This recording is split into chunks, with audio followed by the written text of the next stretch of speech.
Kaya nga hindi ko po masikmura yung nangyari na bakit natin ninakawan ng pondo yung mga mahihirap.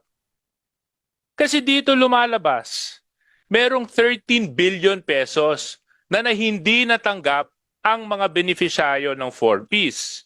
Sabi, kayo na po ang nagsabi, humingi po kayo ng 15 billion, nabawasan po ito ng 13 billion noong 2023.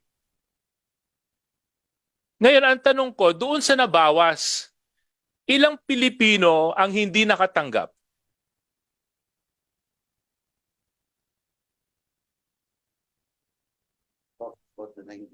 Yeah, we're talking about the 9 billion. How many Filipinos did not receive what they were supposed to receive? That's 839,463 households. So can you imagine that? 839,000, did I get that number right? Yes, 839,463. 839,463 households. So hindi lang po ito pamilya, households po ito. So sa isang household, ano po ang bilang ng DSWD na bumubuo na individual? Five to six. So four, so therefore 8,400 times 5, That's 4 million. that's around 4 million Filipinos. 4 million Filipinos was deprived of that budget movement in 4Ps. Nandun pa naman yung pangalan niya sa master list. So hindi niya ngayon maintindihan bakit hindi siya nakakasama doon sa mga payouts kung ang pangalan niya naman ay nasa master list. So that happened for almost 1 year. And let's not forget that 1 year that when it happened, that was the year after the pandemic. So that begs a bigger question. How were people expected to come out of poverty coming from a pandemic? When everybody was expected na mas lumala pa yung level ng kahirapan nila, tapos sila bigla na lang madidelist, hindi mapapasama. 4 million pa. Tapos may 4 million pang hindi natin nabigyan. So ang tanong ko ngayon, Sec, paano natin, is this because may listahanan tayong isinagawa? May bagong listahan? Kasi kung may bagong listahan na ginagawa, bakit naman naapektuhan yung mga taong technically ini-evaluate pa? Mr. Chair, yan yung kanina hong pinaliliwanag namin na right after the listahanan 3, admittedly, it encountered so many problems.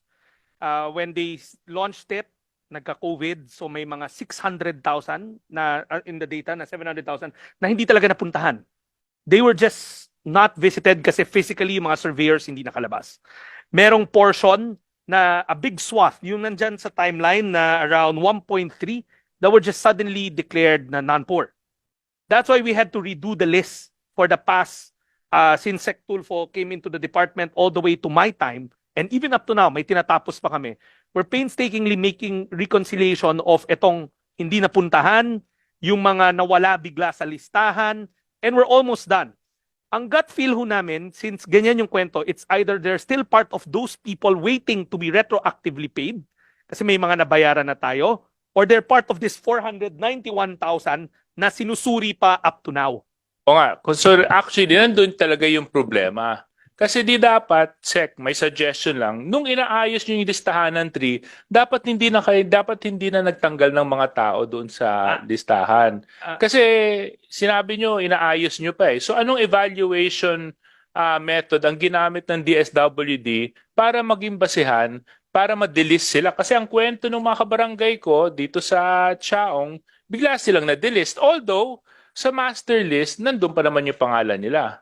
Mr. Chair, yan yung kanina namin pinaliliwanag na when we got to, even si Sec Tulfo, when he got to the department, they were using a proxy means test that was old. That wasn't relevant anymore post-COVID. So, kaya ang laki ng numerong nadidilis. That's why the first intervention namin was one, put a based on the discussion with Congress people who were really bothered by it, we put a moratorium first. Wala munang delisting. Okay, so, Sila. yeah. But, Mr. Chair, unfortunately, we couldn't continue paying the grants kasi pag later on ma-determine silang non-poor will be violative of the law on the 4Ps and we might get an AOM from COA kasi we paid somebody who was initially said already na non-poor. But can I just stop you there, boss? you were scared that baka magkaroon kayo ng AOM sa COA because bigla na-declare ng non-poor na nabigyan ninyo. No, they were declared non-poor already. And yet Oo, nakapagbigay. so ang Kaso ginagawa lang namin- dito, ang nangyari, boss, kabaliktaran. Yung mga mahihirap, hindi nakatanggap. Mr. Chair, they could be falling in that area na nandun sa first two listahanan, pero wala sa listahanan 3. Yan yung what we've been working on, trying to match them one by one. It's an anomaly that none of us could explain. Listahanan 1, nandyan siya. Listahanan 2, and remember these listahanans happened even before our time. Yes. Listahanan 2, nandun siya. Then listahanan 3, nawala na lang siya bigla. And that's what we're trying to reconcile now, and painstakingly going to each house, trying to figure out kung nasaan sila. We've managed to match some, and the data is in that presentation, but we're still 500,000 accounts to go pa. Yeah. But so therefore, it still doesn't, are you saying that this is the justification for the budget slash? I cannot speak for the slash, but what I can ascertain dun sa slash, if you look at the table, is because of our unutilized over the No, years. but the unutilized was it a base per year or per half year utilization? In the years of 2020 all the way to 2022, the unutilized was we can only assume they slash it because we weren't fully utilizing all Because the, of COVID. one, COVID, because walang school. So Oo. the education grants weren't being paid. Oo. Two, the list wasn't complete. So yung number of beneficiaries natin mababa. Marami talagang problema si listahan ng 3. That's why we're taking so much time fixing it. Kasi kung ito kasi Sec yung sinusubukan kong i-reconcile dun sa statement. Kung may problema yung listahanan at saka yung yung supposed beneficiaries ng 4Ps, na alam naman natin yun ang beneficiaries, bakit pagdating sa National Expenditure Program, malaki ang hinihingi ninyong pondo kung hindi pa pala maayos at malinis yung listahan? I can speak for the year that I asked for it. Opo, yun na lang Because po we were muna. confident na maaayos namin. Okay. In fact, that's why we wrote, and even in the budget hearing, we kept on repeating, during the July budget hearing, our obligation rate and our disbursement rate was this much. But I kept on assuring the Congress and the Senate na maaayos namin yan and full utilization yan come end of the year. And you assume the position 2020. 3 of January 31. Okay, so 2023, you assured us na your utilization would improve. And it did. Yes, and it did. And you also wrote a letter to Congress And the Senate. and the Senate requesting na hindi sana makat. Yes. Lumabas yung House version natin, maintained intact yung pera ng 4Ps.